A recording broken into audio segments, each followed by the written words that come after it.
அனைவருக்கும் வணக்கம். நான் பிரபாகர் ஜோதிடர். ஓம் சிவாய நமக. சிவசக்தி திருச்சிற்றம்பலம். இன்று பிறந்த நாள் காணும் அனைவருக்கும் வாழ்த்துக்கள். அதே போல் இன்று திருமண நாள் காணும் அனைவருக்கும் வாழ்த்துக்கள். இறைவனுடைய அருள் பரிபூர்ணமாக உங்களுக்கு கிடைக்கட்டும். உங்களின் மனம் எதை என்னை ஆசைப்படுகிறதோ அந்த ஆசை நிறைவேற்றும் என்று எம்பெருமான் சிவபெருமானிடம் அடியேன் வேண்டிக் கொள்கிறேன். இப்போ நான் என்ன சொல்ல போகிறேன்னா, இந்த மிதுனத்தில், அதாவது மிதுன லக்னத்தை பிறந்தவருக்கு மகரத்தில் குரு இருந்தால் என்ன பலன் செய்வார் என்பதை பார்ப்போம்.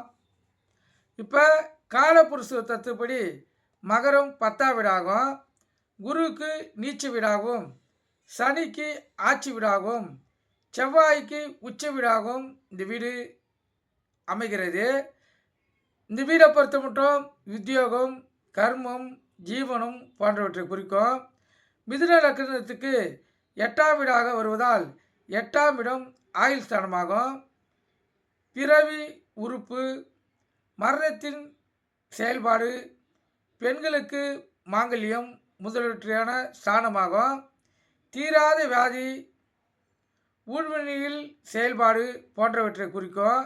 இந்த மகரத்தில் 8ஆம் இடமாக வந்து அதில் குரு இருப்பது மிதுன லக்னக்காரர்களுக்கு பாதிப்பை ஏற்படுத்தும். சிறப்பில்லை.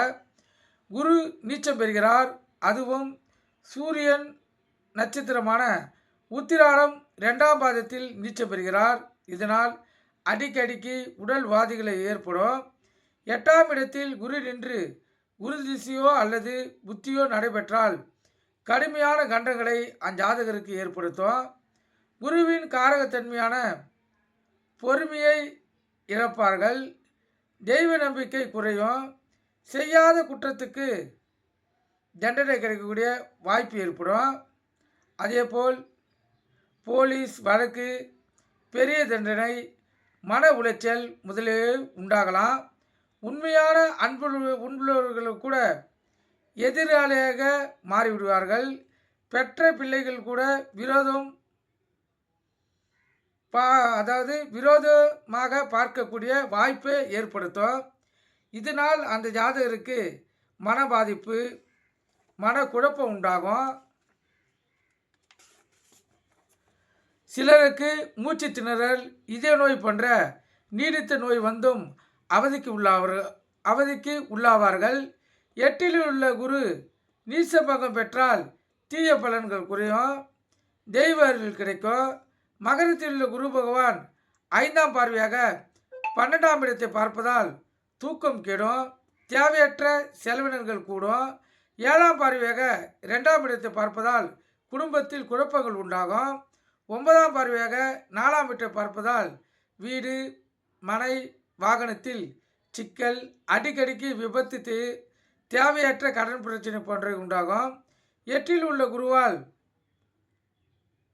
அதாவது 8இல் உள்ள குரு இந்த பிரச்சனைகளை கொடுக்கும்.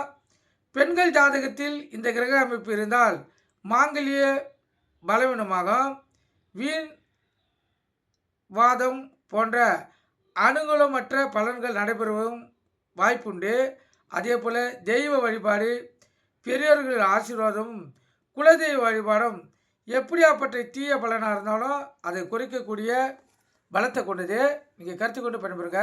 நன்றி, வணக்கம், வாழ்க வளமுடன்.